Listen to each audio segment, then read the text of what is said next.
दोस्तों, आज हम आपके साथ एक नया टॉपिक लेकर आए हैं, ऊर्जा उत्सर्जन स्पेक्ट्रम। ठीक है। अच्छा, इस टॉपिक से हर साल आपका अभी रिसेंटली हर साल आपका 1 नंबर का सवाल आता है, तो इस टॉपिक को ध्यान से कीजिएगा। ठीक है। तो ये क्या है? ये एक इलेक्ट्रॉन का ऊर्जा स्तर है। ठीक है। ये क्या है? ऊर्जा स्तर। जैसे ये एन क्या है, यहाँ पर एन है आपका ऊर्जा स्तर। एन क्या है आपका? ऊर्जा स्तर। ठीक है। एन क्या है आपका? ऊर्जा स्तर। तो ये 1 हो गया, ये 2 हो गया, ये 3 हो गया, ये 4 हो गया, ये 5 हो गया। ठीक है। अच्छा, ऊर्जा स्तर 1 में कौन सी श्रृंखला में रखा गया है? यानी श्रृंखला। ये क्या है? ये श्रृंखला। तो ऊर्जा स्तर 1 को लाइमन श्रृंखला में। अच्छा, ये किस प्रकार किस क्षेत्र में आते हैं? तो परावैगनिक क्षेत्र में आते हैं। ठीक है। इनका क्षेत्र क्या होगा? परावैगनिक होगा।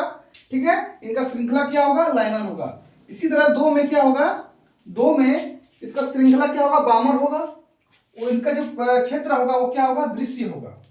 इसी प्रकार 3 नंबर, अगर ऊर्जा स्तर 3 रहे तो पॉस्चन होगा। और इनका जो आपका क्षेत्र होगा वो क्या होगा? अपृक्त होगा। इस तरह से 5 ऊर्जा स्तर दिया हुआ है। ठीक है। अच्छा, इलेक्ट्रॉन जब भी आता है, हमसे एक चीज ध्यान दीजिएगा, इसमें इंपॉर्टेंट पॉइंट, इलेक्ट्रॉन जब भी आएगा तो इलेक्ट्रॉन का संक्रमण जो होता है, इलेक्ट्रॉन का संक्रमण हमेशा उच्च ऊर्जा स्तर से निम्न ऊर्जा स्तर में होता है। निम्न ऊर्जा स्तर में होता है। ठीक है। ये चीज को याद रखिएगा। ठीक है। इलेक्ट्रॉन का जो संक्रमण होता है, इलेक्ट्रॉन का जो ट्रांजिशन होता है, इलेक्ट्रॉन का जो संक्रमण होता है वो उच्च ऊर्जा स्तर से निम्न ऊर्जा स्तर की ओर होता है। जैसे एक सवाल दे देगा आपको, अब देखिए टाइप किस टाइप से एग्जाम में सवाल पूछा जाता है। ठीक है। अच्छा, एक और चीज को हम बता देते हैं, इंपॉर्टेंट चीज, ये जो उत्सर्जन स्पेक्ट्रम है, यह हाइड्रोजन स्पेक्ट्रम से प्राप्त किया जाता है। इस उत्सर्जन स्पेक्ट्रम को हाइड्रोजन स्पेक्ट्रम से प्राप्त किया जाता है। ये चीज आप लोग ध्यान रखिएगा। ठीक है। एग्जाम में सवाल आएगा कि मान लेते हैं कि इलेक्ट्रॉन है जो ऊर्जा स्तर 5 में रखा गया, जो ऊर्जा स्तर 5 में है वो दो में आ जाता है। यानी एक इलेक्ट्रॉन ऊर्जा स्तर 5 से ऊर्जा स्तर 2 में आ गया, तो बताइए कि इसका श्रृंखला क्या होगा? तो आपको ध्यान देना है, 5 से उठ के कहाँ आया? 2 में। तो कहाँ आया है? 2 में आया है। जहां आया है वहां पर हमको ध्यान देना है। कहाँ आया है ये इलेक्ट्रॉन? कहाँ आया है? 2 में आया है। इसलिए इसका श्रृंखला क्या होगा? इसका श्रृंखला क्या होगा? बामर होगा। श्रृंखला क्या होगा आपका? इसका बामर होगा। और अगर ये क्वेश्चन दे दिया कि इनका क्षेत्र क्या होगा, तो अगर कोई इलेक्ट्रॉन 5 से उठ के 2 में आया है तो उसका क्षेत्र क्या होगा? दृश्य क्षेत्र होगा। इसका क्षेत्र क्या होगा? दृश्य होगा। इसी तरह एक और सवाल दे दे कि कोई इलेक्ट्रॉन ऊर्जा स्तर 3 से 1 में आ रहा है। कोई इलेक्ट्रॉन ऊर्जा स्तर 3 से 1 में आ रहा है, तो इसका श्रृंखला बताइए। तो आप बता दीजिएगा, अगर 1 में आ रहा है तो श्रृंखला क्या होगा इसका? लाइमन। और ये किस क्षेत्र में आएगा? तो परावैगनिक क्षेत्र में आएगा। तो इस तरह से आप लोगों को एग्जाम में आने वाले सवालों को हल करना है। ठीक है। ये सवाल दे दे कि कोई किरण ऊर्जा स्तर 5 से 3 में आ रहा है। 5 से कितना में आ रहा है? 3 में आ रहा है। तो किस श्रृंखला में आएगा? तो पॉस्चन श्रृंखला में आएगा। इनका क्षेत्र क्या होगा? तो अवृत्त क्षेत्र होगा। ठीक है। अच्छा, एक और सवाल दे दे, अगर मान लेते कोई ऊर्जा स्तर 4 से 1 में आ रहा है, तो इसका श्रृंखला क्या होगा? तो अगर 4 से 1 में आ रहा है तो इसका श्रृंखला होगा लाइमन। और क्षेत्र क्या होगा इसका? परावैगनिक क्षेत्र होगा। तो आशा करते हैं ये चीज आपको समझ में आ गया होगा। चलिए एक बार इसको नोट कर लीजिए। और ये आपको याद करना है। ठीक है। ये ऊर्जा स्तर के साथ साथ इसकी श्रृंखला और इनका क्षेत्र, ये दोनों ही आपको याद करना है, तब जाके ये सब सवाल आपका बनेगा। चलिए इसको नोट कीजिए जल्दी।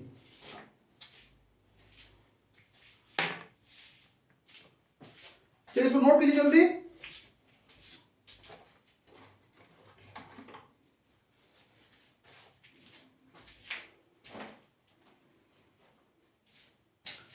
चलिए ठीक है। अब देखिए एग्जाम में किस तरह सवाल आया हुआ है। पिछले साल जो है 2-3 साल में एग्जाम में किस तरह सवाल आया हुआ है। ठीक है। चलिए उस सवाल को हम लोग हल करते हैं। ठीक है। यह दिया है हाइड्रोजन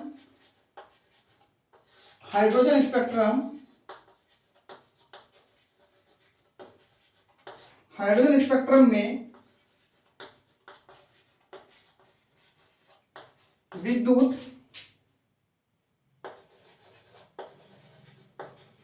चुंबकीय हाइड्रोजन स्पेक्ट्रम में विद्युत चुंबकीय स्पेक्ट्रम के दृश्य क्षेत्र में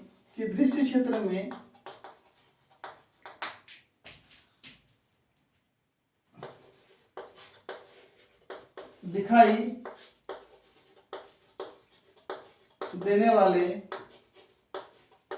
देने वाले रेखाओं की श्रेणी क्या होगी?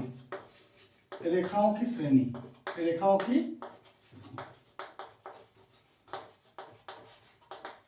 आपका ऑब्जेक्टिव में क्या क्या आंसर आएगा? क्या पूछा यहाँ पर? हाइड्रोजन स्पेक्ट्रम में विद्युत चुंबकीय स्पेक्ट्रम के दृश्य क्षेत्र में दिखाई देने वाली श्रेणी। तो श्रेणी क्या क्या है? 4 श्रेणी, कोई भी आंसर दिया रहेगा। लाइमन श्रेणी, बी में आपका आंसर दिया रहेगा बामर, तीसरा दिया रहेगा पीफंड, और चौथा कुछ भी दिया रहेगा या फिर नॉन ऑफ दिया रहेगा। मान लीजिए ये 4 ऑप्शन दिया हुआ है और क्वेश्चन क्या है कि हाइड्रोजन स्पेक्ट्रम में विद्युत चुंबकीय स्पेक्ट्रम की दृश्य क्षेत्र में दिखाई देने वाली रेखाएं। तो दृश्य क्षेत्र किसका होता है? तो दृश्य क्षेत्र किसमें आता है? ऊर्जा स्तर 2 में आता है दृश्य क्षेत्र। अभी पढ़ाएं आपको। दृश्य क्षेत्र किसमें आता है? ऊर्जा स्तर 2 में। और ऊर्जा स्तर 2 के लिए कौन सी श्रेणी है? बामर श्रेणी। कौन सी श्रेणी है? बामर श्रेणी। आंसर आपका ये सही होगा। ठीक है, चलिए एक और क्वेश्चन हम लोग कर लेते हैं। इसी टाइप से आपका एग्जाम में सवाल आएगा। इस क्वेश्चन को देखिए, यहाँ पर दृश्य क्षेत्र दे दिया है।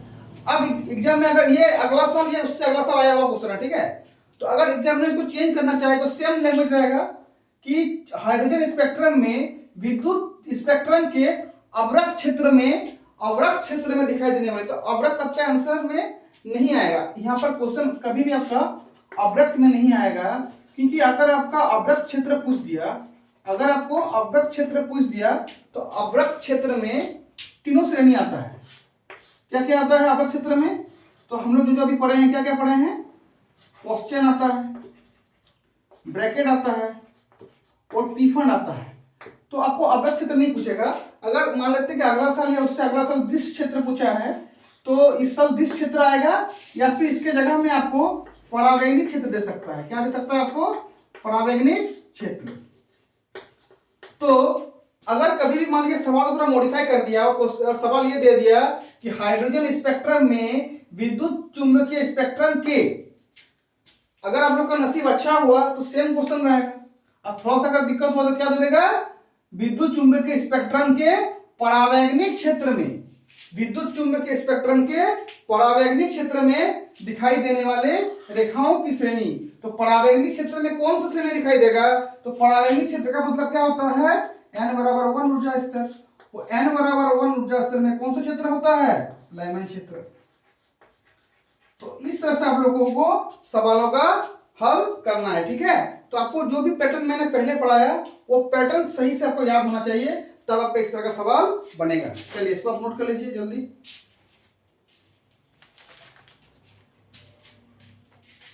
आराम से नोट कीजिए इसको। चलिए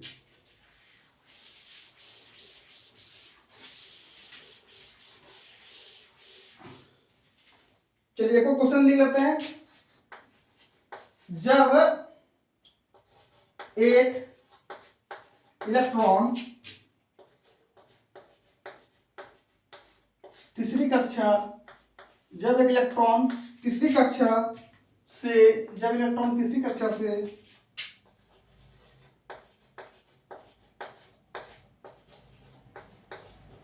दूसरी कक्षा में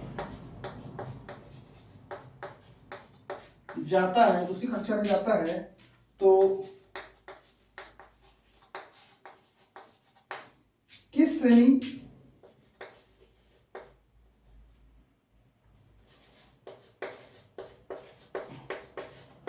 श्रेणी की स्पेक्ट्रम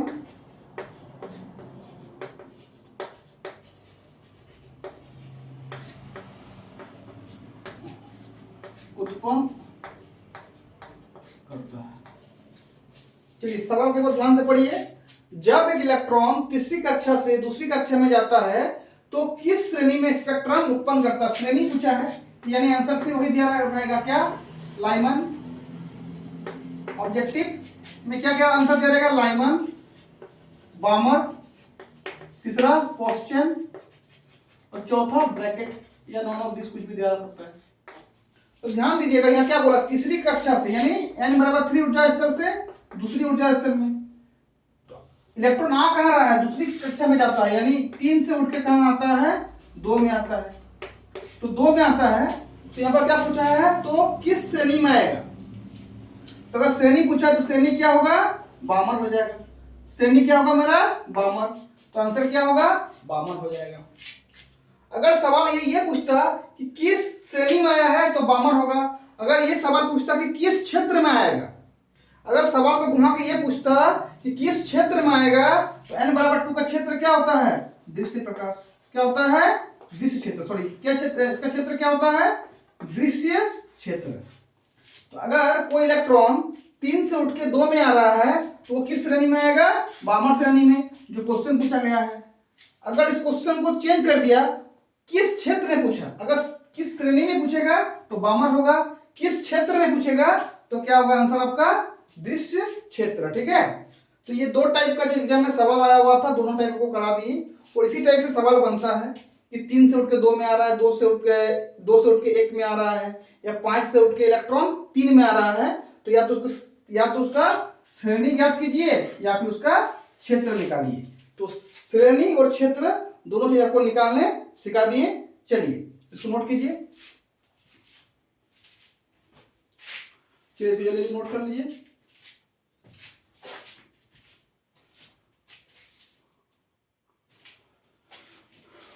ये आपका हो गया उत्सर्जन स्पेक्ट्रम। क्या हो गया आपका, ये उत्सर्जन स्पेक्ट्रम। तो ये एटॉमिक स्ट्रक्चर का जो पार्ट 3 था, लगभग टॉपिक जो एग्जाम में आने लायक जो टॉपिक है, लगभग टॉपिक आपका कवर हो गया। लास्ट में एक आपका न्यूमेरिकल का पार्ट करा जाता है। ठीक है, चलिए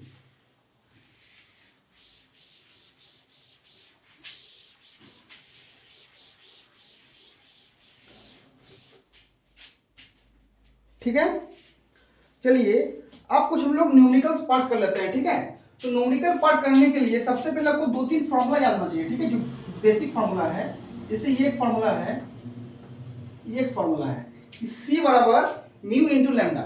C बराबर क्या होता है, म्यू इंटू लैम्डा। C क्या है, प्रकाश की चाल है। C क्या है, प्रकाश की चाल, प्रकाश की चाल।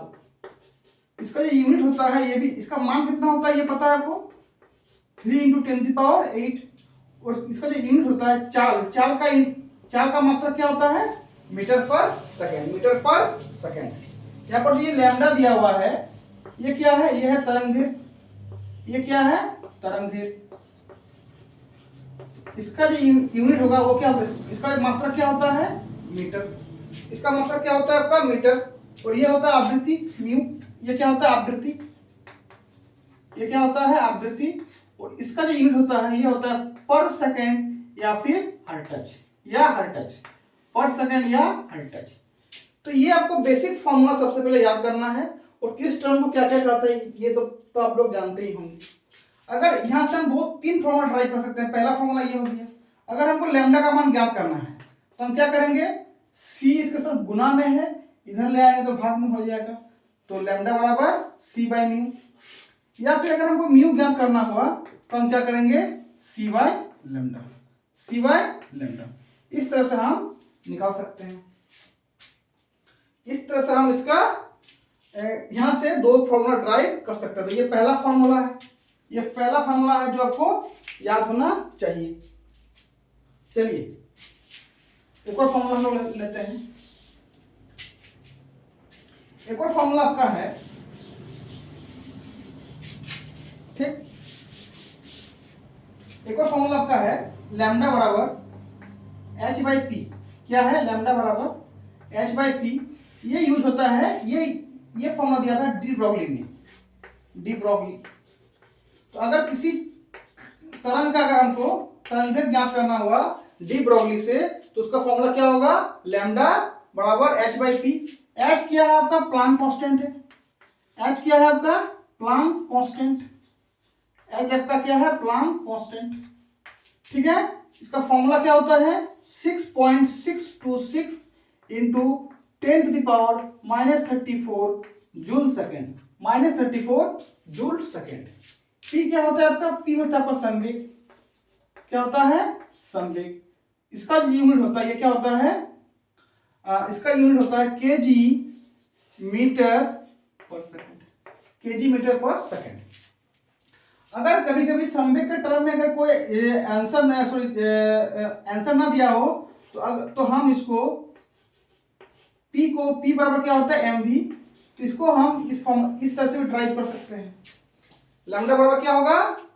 h/mv, क्योंकि P बराबर संवेग बराबर क्या होता है? मास इंटू वेलोसिटी, द्रव्यमान इंटू वेग। द्रव्यमान इंटू वेग, द्रव्यमान ये क्या है? ये द्रव्यमान है। ये क्या है? द्रव्यमान है।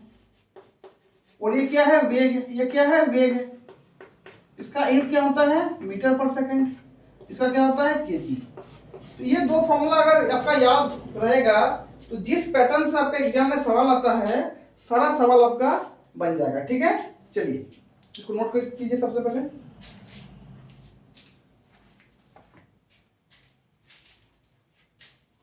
चलिए ठीक है,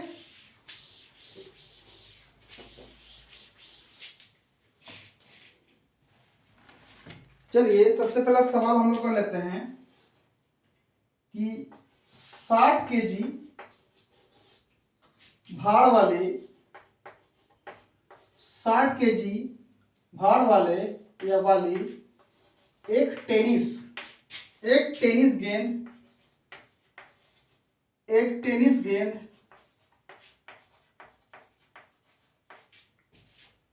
10 मीटर प्रति सेकंड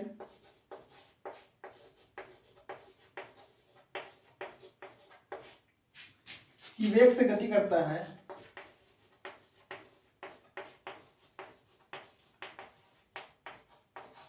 गति करता है या कर रही है, गति कर रही है। डी ब्रोगली तरंगदैर्घ्य ज्ञात कीजिए। डी ब्रोगली तरंगदैर्घ्य ज्ञात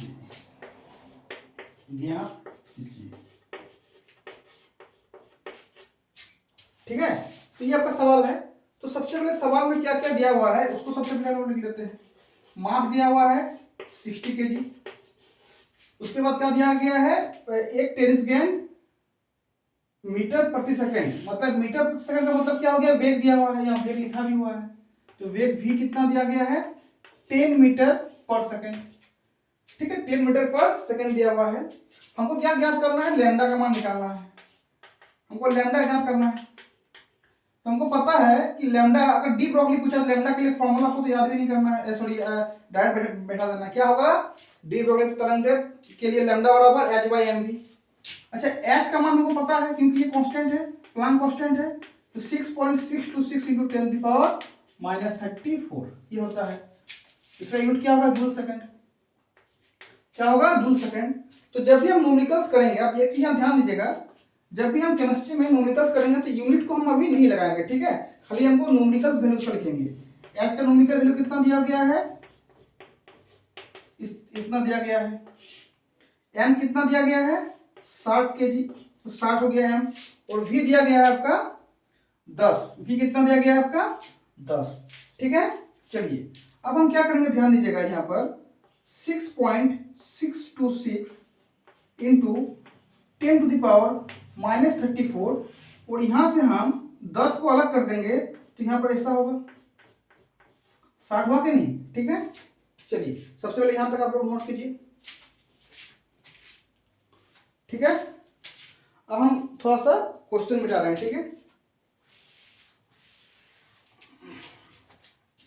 अच्छा अब लैम्डा बराबर क्या हो जाएगा? ध्यान दीजिएगा 6.626।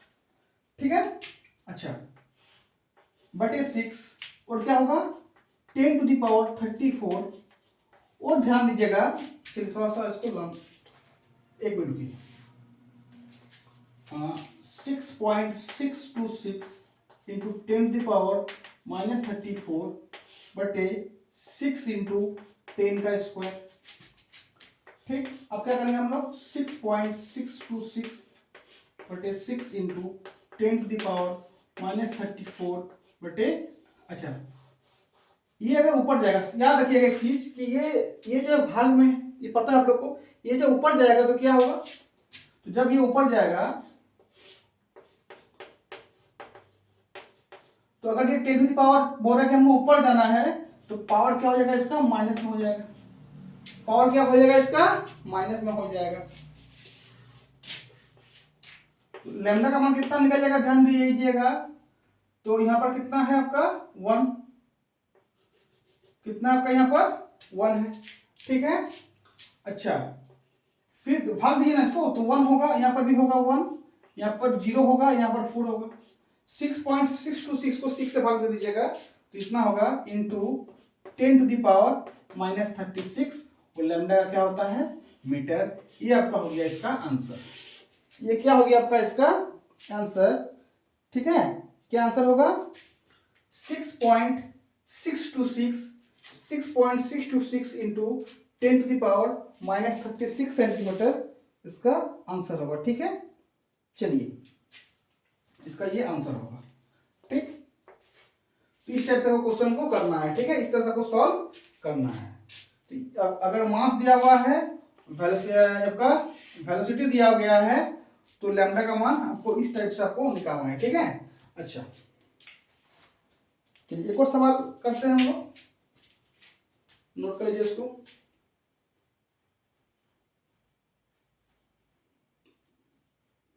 ठीक है,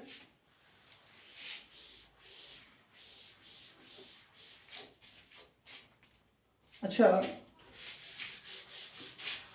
एक और चीज इस सवाल में पूछ देते हैं। ये सवाल मैंने बनाया, अच्छा इसी से मिलता जुलता एक सवाल आपके एग्जाम में आया था शायद, इस अगला साल या उससे अगला साल।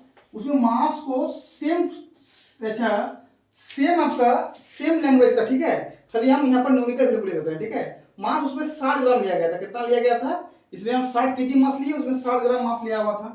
ठीक है, और वेलोसिटी उसमें सेम था। ये आपका अगला या उससे अगला साल आया हुआ क्वेश्चन है। मास इतना दिया हुआ था, वेलोसिटी इतना था, लैम्डा का मान आपको निकालने वाला था। डी ब्रोगली तुरंत निकालने वाला था। तो अगर हमको एच का मान पता है 6.626 जूल सेकंड, तो अगर इस टाइप से क्वेश्चन दिया है तो सबसे पहले मेरा काम है कि इसको ग्राम में दिया है तो इसको केजी में सबसे पहले चेंज कर दीजिए। तो जैसे हम इसको केजी में चेंज करेंगे तो 1000 से भाग देना होगा, तो क्या आ जाएगा मेरा आंसर 6 इंटू 10⁻⁻, डायरेक्ट कर दिया हम। क्या यहाँ पर 100 कीजिएगा, 100 का मतलब 10 का स्क्वायर। ठीक है, आप लोग बोलिएगा क्या सर इतना बेसिक मैथ पढ़ रहे हैं, तो ये उनके लिए है जिनको थोड़ा बहुत मैथ्स में दिक्कत होता है। ठीक है, और जिनको पता है तो वो क्या कीजिएगा, डायरेक्ट यहाँ से ये वाला स्टेप कर दीजिएगा। ठीक है, कोई दिक्कत नहीं है। ठीक है, ये दिया हो गया है। तो चलिए हम लोग लैम्डा का मान यहाँ बैठ इस न्यूमेरिकल में लैम्डा का मान बैठाते हैं, h/mv। h कितना है 6.626, m कितना है 6 इंटू 10⁻⁻²। ठीक, उसके बाद क्या है, ये है 10 है, कितना है 10। फिर क्या करेंगे हम लोग, ध्यान दीजिएगा 6.626 इंटू 34 कितना होगा। देखिए ये चीज आपको पता होगा ना कि 10 पे पावर m गुना 10 पे पावर n, तो क्या होता है, पावर आपस में जोड़ होता है। ठीक, ये तो आप लोग फिजिक्स में बेसिक मैथ में पढ़े होंगे। स्क्वायर रूट कितना होगा -1, और अगर -1 ऊपर गया तो +1 हो जाएगा।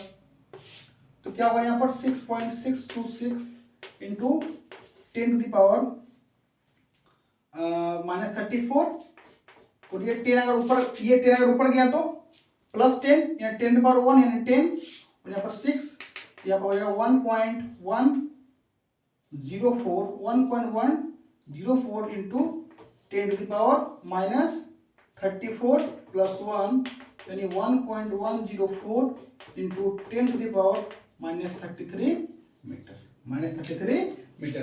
तो अगर मास आपका ग्राम में दिया गया है तो सबसे पहले हमको उसमें किस में चेंज करना है। अगर मास ग्राम में दिया हुआ है तो हमेशा उसको किस में चेंज करना है, SI यूनिट यानी केजी में चेंज करना है। इसी तरह अगर वेलोसिटी इसमें मीटर पर सेकंड में दिया गया है और एग्जाम में अगर आपको सेंटीमीटर पर सेकंड में दे दिया गया है तो इस वेलोसिटी को आपको सेंटीमीटर पर सेकंड को आपको मीटर पर सेकंड में ही निकालना है। यानी जो भी आपका वैल्यू पुट कीजिएगा, जब भी आप फॉर्मूला में किसी भी वैल्यू को पुट कीजिएगा तो हमेशा वो वैल्यू SI यूनिट में होना चाहिए, वो वैल्यू हमेशा SI यूनिट में होना चाहिए। ठीक है, चलिए इसको नोट कर लीजिए फटाक से। चलिए, तो दोनों क्वेश्चन समझा दिया आपको। अगर मास केजी में दिया हुआ है तो कोई दिक्कत नहीं है, अगर ग्राम में दिया हुआ रहेगा तो उसको केजी में चेंज करना आपको पड़ेगा। चलिए एक और सवाल है कि 10 मीटर पर सेकंड के वेग 10 मीटर पर सेकंड के वेग से गतिमान 0.1 kg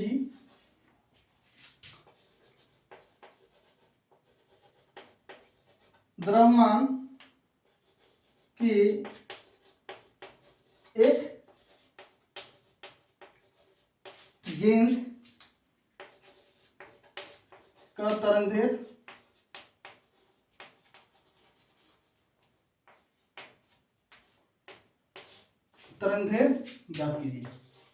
ज्ञात कीजिए, देखिए एक और सवाल है, ये भी आपका अगला या उससे अगला सवाल आया हुआ है। ठीक है, देख लीजिएगा। देखिए मीटर पर सेकंड यानी वेग दिया गया है। अच्छा, इसमें क्या दिया गया है, द्रव्यमान केजी में यानी द्रव्यमान दिया गया है। तो मास दिया गया है, वेलोसिटी दिया गया है, और क्या पूछ रहा है, गेंद का तरंगदैर्घ्य ज्ञात कीजिए। तो जब भी मास और वेलोसिटी दिया है, तरंगदैर्घ्य ज्ञात करने बोलेगा तो कौन सा फॉर्मूला हमको याद रहेगा, लैम्डा बराबर h/mv। h कितना है मेरा, 6.626 इंटू 10⁻34 यूनिट। जब भी न्यूमेरिकल वैल्यू को सॉल्व करेंगे यूनिट हमको नहीं लगाना है। ठीक है, यूनिट हमको नहीं लगाना है। मास दिया हो गया है 0.1, वेलोसिटी है आपका 10। ठीक है, ये दिया गया है। अच्छा देखिए 6.626 इंटू 10⁻34, और अगर हम यहाँ से पॉइंट को उठाएंगे तो 10 आएगा। 1/10 इंटू 10, कितना आसान सवाल था।